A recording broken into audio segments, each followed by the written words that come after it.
So when two people have an argument, who remembers what correctly, there's one thing I can guarantee you, and that's that they're both wrong. And that has to do with how our mind works. It has two reasons. It's how our brain records an experience. And then the second reason is what happens when we recall that experience. Because our mind is really highly flawed and we forget that.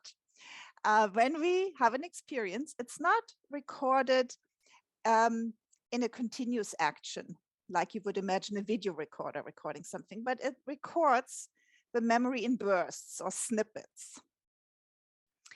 And it's always influenced by our state of mind, our mental state, our emotional state, the perception we have at the moment when we record this. And our left brain, and this is a quote from Jill Bolte Taylor, who wrote this amazing book, My Stroke of Insight. She's a brain scientist who had a stroke, and then she writes about her recovery, and she writes a lot about the brain and how our brain works. She says our left brain is a great storyteller. That means the brain takes these moments and fills the gaps in with meaning. So the feelings and the meanings we actually fill in because there's gaps as we're having an experience. All memory is filled with non-memory elements.